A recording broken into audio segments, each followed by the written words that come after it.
Welcome back here to the Morning Report on News Talk 1420 WOC. It's Friday. We always like that. It's October the 29th. We're getting close to Election Day next Tuesday. And joining me in the studio is Jesse Anderson. Jesse, good morning. Good morning. How are you? Good. You're running for the Scott County Board of Supervisors, but you're part of a group, Iowans For Accountability. That's right. Tell me how that got founded, how that got started. Sure. Well, Iowans For Accountability. That's the ticket that we're running on. There's three spots open. There's three of us running, and we are a non-party political organization. It's a way in which you can file under Iowa Code to organize. It's kind of a common man's way to get into an election. You bypass the two-party system, and essentially we held a convention back in August. It was represented by at least half of the precincts. So we had the 64, I believe. So we had like 35, 36 people. Well, we had more people than that, but at least that many precincts represented. And we got together with folks from all throughout the county. And really, I think what motivated us to come together was probably just a distaste for government. Right now, it seems it's a hot political season, that's for sure. There's a lot of issues out there, and I think the thing that sets us apart, once we convened and got together, we saw that we had a lot in common, a lot of the same concerns, and our difference is that Iowans For Accountability is the name, and we're focused on Iowa politics, and more importantly, right now, just Scott County, Iowa. So. Yeah, and of course, you list as your concerns taxes and jobs and trying to come up with a budget. Sure.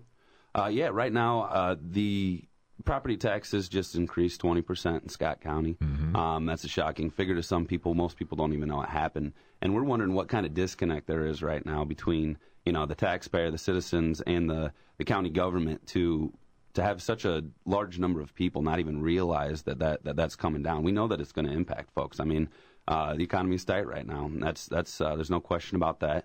And the county budget's growing, the tax base is growing, but the population's not. And so as it continues to grow, continues to become more of a burden on the taxpayer, and we're concerned that we're not necessarily getting out of the system what we're putting into it. We feel that there's a lot of questions that need answered and a little bit of misjudgment that's going on. So you get elected.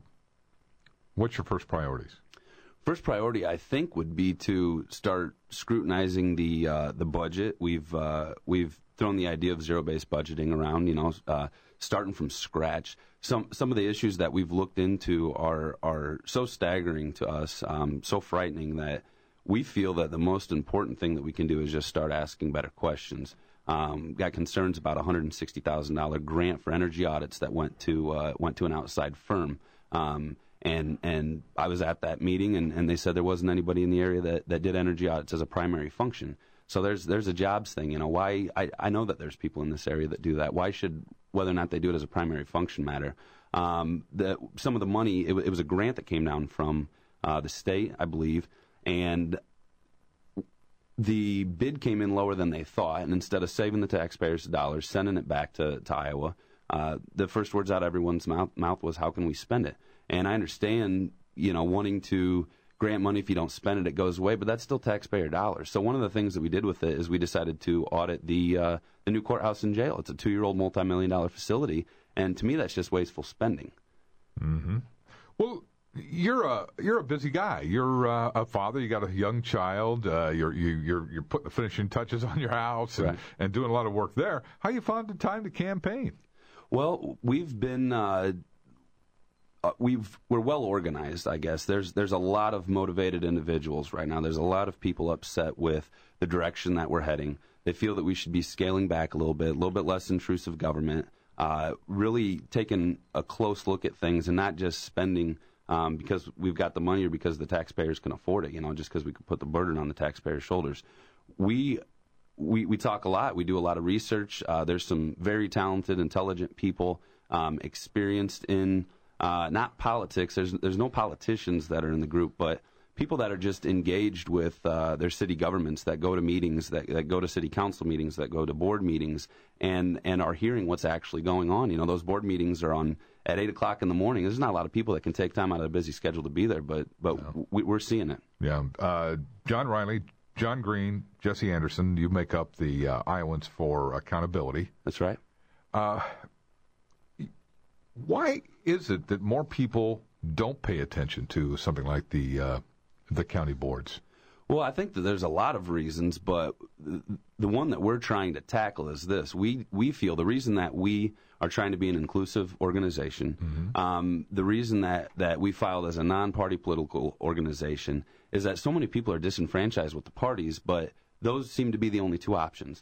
And we are, for the first time in Scott County's history, finally that third option is here, and we think that it's about time. There's polling data that says that Democrats and Republicans and independents alike are more likely to consider a third-party candidate this year than ever before, and we're here to fill that void. We think that there's a voice out there that it's not that they don't want to speak up, it's not that they don't know what they have to say, it's that they don't have anybody representing them, and they don't know what channel to go through to engage their government. So. Yeah.